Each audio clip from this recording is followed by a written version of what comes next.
नमस्कार, प्रणाम, जय हिंद। कैसे हैं आप लोग। बिहार में एक बहाली आ चुकी है, लैब टेक्नीशियन की बहाली। इसके लिए जो ऑफिशियल नोटिफिकेशन जारी कर दिए गए हैं, आपको इस वीडियो में बताने वाले हैं कौन कौन से जो लोग हैं वो जो है लैब टेक्नीशियन का फॉर्म भर सकते हैं। इसके अलावा टोटल सीट कितना है, उम्र सीमा क्या रखी गई है, सैलरी कितनी मिलेगी, किस जिले में आपकी पोस्टिंग होगी, किस विभाग में होगी, कैसे होगी, सारी जानकारी इस वीडियो में देंगे। बस आप इस वीडियो को पूरा देखिएगा और चैनल को अब तक सब्सक्राइब नहीं किए हैं तो जरूर कर लीजिएगा। सीधे आपको ऑफिशियल नोटिफिकेशन पे लेके चलते हैं और यहाँ पे सबसे पहले जो राज्य स्वास्थ्य समिति के द्वारा जो इस बहाली को जारी किया गया है, और आप इस बात को नोट कर लीजिए कि जिस भर्ती में केस हुआ है, अगर वो भर्ती क्लियर नहीं होगी तो अगली बहाली जो जारी होगी वो राज्य स्वास्थ्य समिति के तहत ही होगी।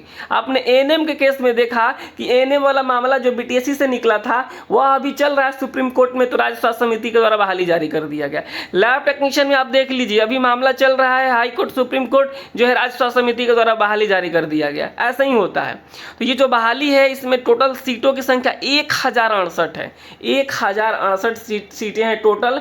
और सबसे बड़ी बात इसमें यह है कि आपको इच्छित जिला चुनने का अधिकार है। मान लीजिए कि आप जो है किसी जिले से हैं, आप जिस जिले से हैं आप उस जिला को सिलेक्ट कर सकते हैं कि हम यहाँ जॉब करना चाहते हैं, और अपने आसपास के जिला भी सिलेक्ट कर सकते हैं। आपको 3 जिला सिलेक्ट करना है। अभी जो एएनएम की जो भर्ती चल रही है उसमें भी 3 जिला चुनने का मौका दिया गया है। तो ये है, ये तो मोटा मोटी जानकारी हो गई। अब आगे बढ़ते हैं जो ऑफिशियल नोटिफिकेशन है उसमें आप सबसे पहले याद रखिएगा कि जो एडवर्टाइजमेंट नंबर है वह 9/2025 है, ठीक है। और यहाँ पे जो है बहुत सारे प्रोग्राम हैं जो कि जिसके तहत इन सारी भर्तियों को जो है पूरा किया जा रहा है। और यहाँ पे देखिएगा सबसे पहले जो बहाली है वो है सीनियर जो है लैबोरेटरी टेक्नीशियन की बहाली, ठीक है। ये जो एनटीईपी के थ्रू इसमें बहाली होगी, यानी वही एनटीईपी जो ट्यूबरक्लोसिस वाला प्रोग्राम चला था 1962 में, उसी के अंडर ये इस बहाली को पूरा किया जा रहा है। इसमें टोटल सीटों की संख्या कितनी है? 7 है। हड़बड़ाइएगा मत, ज़्यादा सीट वाली भर्ती के बारे में अभी बात करेंगे। पहले 7 वाले के बारे में समझ लीजिए। कौन कौन से लोग फॉर्म भर सकते हैं? तो एमएससी जो किए हैं मेडिकल माइक्रोबायोलॉजी से वे भर सकते हैं, या जो है आपको जनरल माइक्रोबायोलॉजी या बायोटेक्नोलॉजी, बायोकेमिस्ट्री विदाउट डीएमएलटी अगर आपने, या फिर विदाउट डीएमएलटी भी अगर आपने किया है तो आप फॉर्म भर सकते हैं। ये वाला डिग्री आपके पास होना चाहिए, और उसके साथ साथ आपके पास एक्सपीरियंस भी होना चाहिए। ये बातें कही गई है कि यानी बिना एक्सपीरियंस वाले लोग इसमें फॉर्म नहीं भरेंगे। फ्रेशर के लिए क्या है? तो फ्रेशर के लिए ये है, ये देखिए, ये सारी बहाली जो है क्या है, ये लेबोरेटरी टेक्नीशियन की जो बहाली है। यहाँ पे देखिएगा टोटल सीटों की संख्या कितनी है? 1068 है। और यहाँ पे ये सारे प्रोग्राम है, ये क्या है, ये सारे के सारे प्रोग्राम है। जैसे एनटीईपी का मैंने बताया, उसी तरीके से यहाँ पे देखिएगा आप जो है यहाँ पे एक दिया गया है HWC, यानी ये हेल्थ वेलनेस जो है प्रोग्राम है उसमें है। मतलब ये सारे के सारे प्रोग्राम है, और टोटल जो सीटों की संख्या कितनी है? 1068 है, ठीक है। अब कौन कौन से लोग फॉर्म भर सकते हैं इसको समझ लीजिए। तो जो लोग भी 10+2 किए हुए हैं, देखिए, यानी जो 12th किए हुए हैं फिजिक्स से, केमिस्ट्री से एंड बायोलॉजी से, वे इसके लिए एलिजिबल होंगे, ठीक है।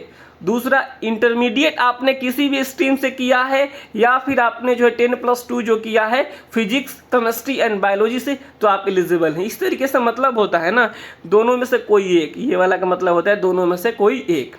इसके बाद देखिए यहाँ पे कहा गया है कि the above qualification should be followed by the bachelor in medical laboratory technology, यानी बीएमएलटी या डिप्लोमा इन जो है मेडिकल जो है लैबोरेटरी टेक्नोलॉजी, या डीएमएलटी, या आप बीएमएलटी किए हैं या फिर डीएमएलटी किए हैं, आप इस फॉर्म को भर पाएंगे। मैथ से हैं, बायो से हैं, कोई दिक्कत नहीं है। समझ गए आप लोग? इसेंशियल क्वालिफिकेशंस में यही रखा गया है।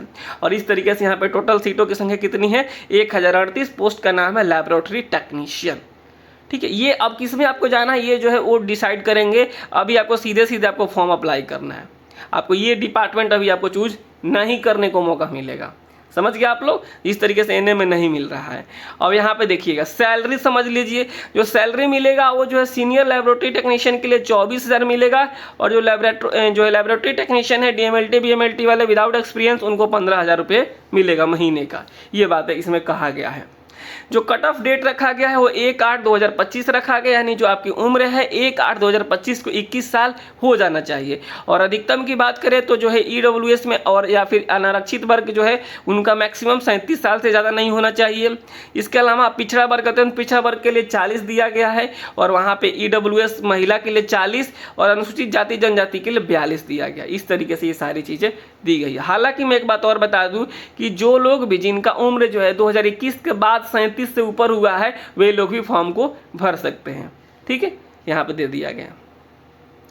आगे बढ़िए, यहाँ पे कहा गया कि कोविड-19 के रोकथाम एवं नियंत्रण हेतु आकस्मिक या अस्थायी व्यवस्था के तहत अगर पूर्णतः औपबंधिक रूप से रखे गए लैब टेक्नीशियन को कार्यरत अवधि के अनुरूप अधिकतम आयु सीमा में छूट या में अनुमान होगा, छूट उनको भी दिया जाएगा।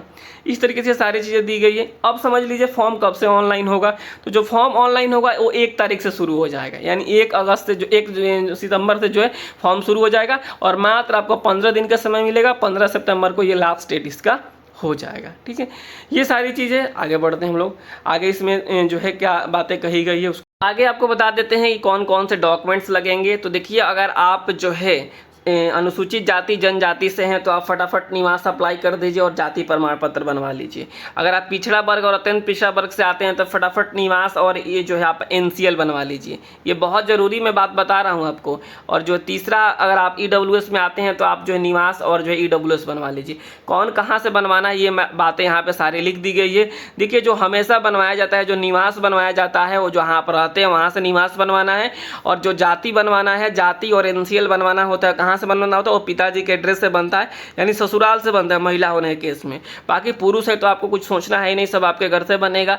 महिला होने के केस में अगर शादी हो गया है तो आपका जो ससुराल से क्या बनेगा, ससुराल से बनेगा आपका जो है निवास और आय प्रमाण पत्र। और जो है आपके जो है मायके से बनेगा जाति NCL। ठीक है, ये चीज़ें आप ध्यान रखिएगा, नहीं तो इसमें क्या हो जाता है, गड़बड़ हो जाता है। कभी भी जो जाति बनेगा वो आपके जो है पिताजी के एड्रेस से बनेगा। कभी भी जो है जाति बनेगा वो पिताजी के एड्रेस से बनेगा। कभी भी NCL बनेगा वो पिताजी के एड्रेस से बनेगा। ये चीज़ें आप याद रखिएगा आप लोग। और जिनकी शादी नहीं उनको तो कोई सोचना ही नहीं है। बाकी यहाँ पे आप देखिएगा जो एग्जाम्स होगा उसमें 80 मार्क्स के एग्जाम्स होंगे और जो इसका सिलेबस है वो अलग से जो है प्रकाशित किया जाएगा। लेकिन मैं आपको बता दूं सिलेबस इसका क्या रहेगा। जो आपका DMLT है ना, DMLT का सिलेबस प्लस मैं आपको बता देता हूँ GK रहेगा इसमें, GS रहेगा इसमें, रीजनिंग रहेगा इसमें और मैथ रहेगा इसमें। तो आपका इसका कंप्लीट प्रैक्टिस सेट हमारे यहाँ मिलेगा एप्लीकेशन पे, एजुकेशनल AKP पे। ठीक है, एजुकेशनल AKP पे ये याद रखिएगा। ये एप्लीकेशन बहुत काम की चीज़ है। ठीक है, ये जो चीज़ें हो गई। बाकी जो है डॉक्यूमेंट वेरिफिकेशंस के लिए अगर मान लीजिए कि 100 लोग हैं, 100 सीट है तो 125 लोगों को बुलाया जाएगा।